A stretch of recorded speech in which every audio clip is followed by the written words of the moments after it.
میکنی؟ من در تلویزیون کار میزنم. خیلی بیشی همونجا کو سر میکنی بیشی. همونجا بشینم. اخبار گفت. پول تو اینمونم. السلام علیکم تماشاگران عزتمند. اینک برنامه تلویزیون اخبار است رسانه‌ای. توسط با شما میستر کلی. هفته سپشل در شهر دوشنبه در چشمون گرفتند. در نزدیکی NVD دو دوست را دستگیر کردند. صدراعظم نجمی و برنامه غفری ساعت 12 شب به نیت غارتگری از خانه بیرون شده و خانه عبیدالله سعدلو حمله کردند.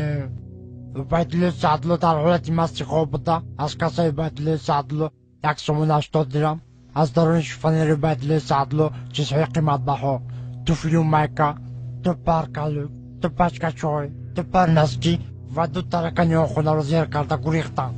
از این کارها سردار گروه میلیسیا حسن چیلا خبر شده با کارگردان کرپسی جمهوری تاجیکستان خبر داده.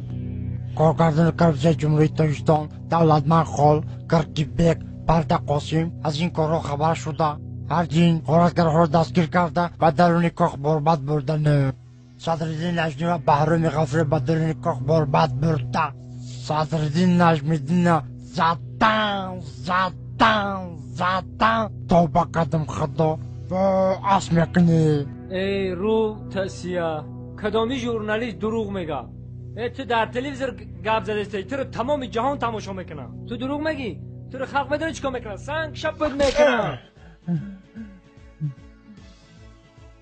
نخود ژورنالیست دروغ بگه. چه نرو بزنی؟ تو فالبین دروغ گفته استی.